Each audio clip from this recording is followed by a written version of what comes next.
Whether you have a billion-dollar business idea or an already established business, chances are you're going to need capital to start or scale your business. Businesses need assets like inventory, office space, technology, equipment, a team, the list goes on in order to take things to the next level. And all of these things cost money because after all, it takes money to make money. So in today's video, I'm gonna go over 6 different ways to fund your business and to make sure your business vision becomes a reality.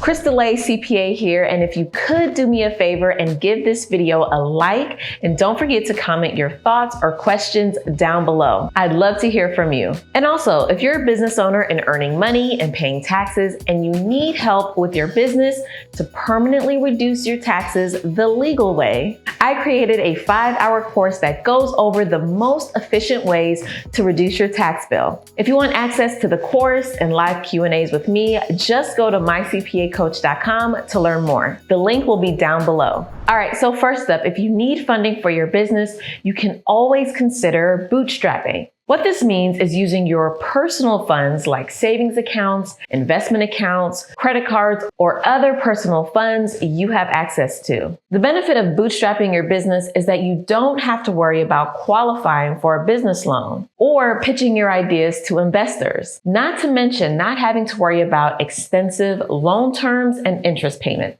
You have total and complete control over your capital and how you decide to use it. In fact, many entrepreneurs continue to bootstrap their business until it is profitable or reaches a certain level of financial success. Also consider the fact you can initially bootstrap, let's say $5,000, and in turn, this can generate $7,500 in business revenue. Instead of taking the $7,500 out of the business as owner's compensation, you could reinvest this back into your business. This is just another way of using your own money to fund your business. Now, also keep in mind the downside to bootstrapping your business. For one, bootstrapping means you have to have some kind of savings or access to funds to begin with. In most cases, it's someone's savings account, for example. There's a level of risk associated with this, and depending on your lifestyle needs, you need to be extremely careful about how you use your personal funds to fund your business. So let's assume you've exhausted the personal funds you were willing to spend on your business and you need some outside help. The second way to fund your business is with family and friends. Now, I know this may not sound like the most exciting way to get funding for your business, but tapping into those closest to you is oftentimes the best first step before seeking external funding. These people hopefully at least like you and would be willing to hear you out on a business opportunity. And believe it or not, this concept may not be as far-fetched as it sounds. In fact, many cultures around the world have some sort of community mindset where people in a particular family or community are willing to work together for individual and community success. We see this with certain family businesses, and this is how empires are formed. And hey, at the end of the day, the worst your family and friends can say is no,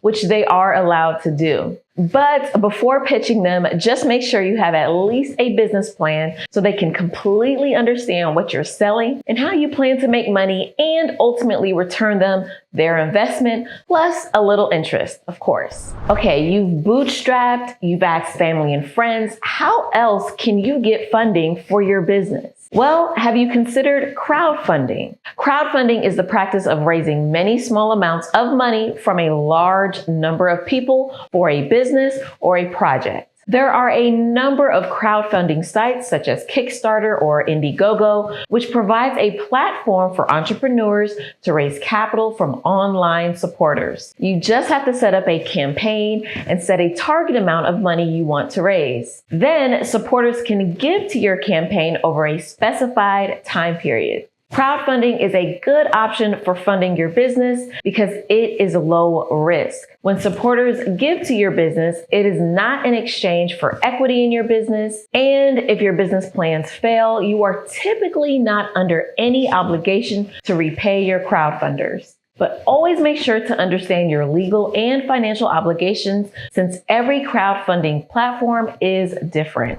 The next way you can fund your business is through business grants. A grant is an amount of money given for a specific purpose. And if the funds are used for that specific purpose, then the grant typically does not need to be repaid. There are federal as well as state grants available to business owners who need funding. You can find federal grants on the SBA website. The SBA is a federal agency that is dedicated to providing resources to small business owners. If you go to their website, sba.gov, you'll see that they have a whole section for funding programs. You can browse here and see which grants you qualify for. If you're looking for state grants, the best place to start is your state's Department of Economic Development. You can do this by Googling your state and then Department of Economic Development grants. When I do this for my state, Georgia, the very first link takes me directly to the page of the available grants and loans available for businesses. Follow this same process for your state and you should be able to find similar grants in your state. Lastly, when using grants to fund your business, make sure you have all of your business's official documents in order, like your articles of incorporation, EIN, bank account, website, and up-to-date tax returns.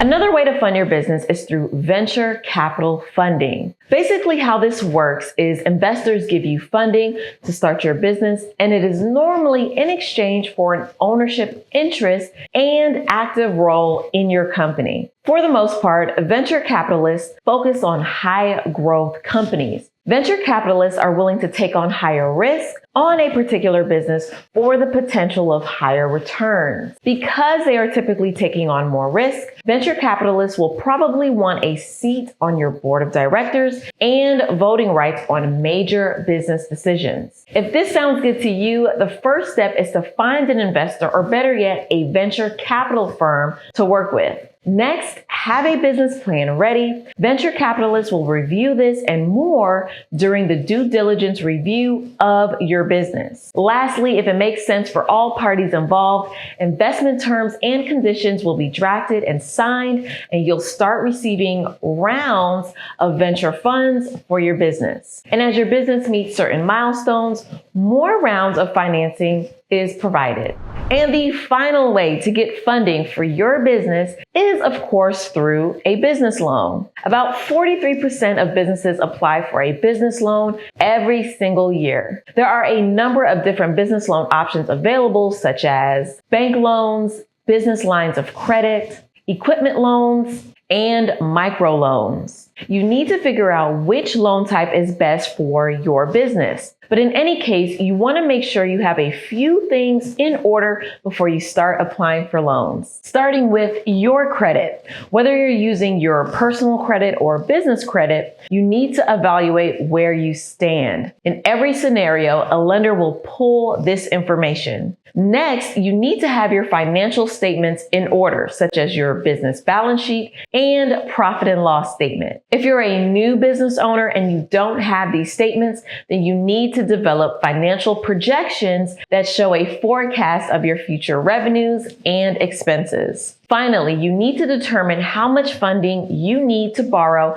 and how you expect to use those funds. The lender will want a breakdown of this and will also be helpful for you when you do receive funding. This way, you have a plan for every dollar you receive and you can use the funds effectively. Taking advantage of business loans to fund your business is beneficial because you get to retain complete control over your business. You don't have to worry about answering to investors. All you have to do is make sure you make your monthly loan payments on time and focus on growing your business. All right, there you have it. I hope this video was informative and helpful for you. If it was, please let me know in the comments and subscribe to the channel so you don't miss out on future videos. In the meantime, feel free to check out some of my other videos and I'll see you in the next one.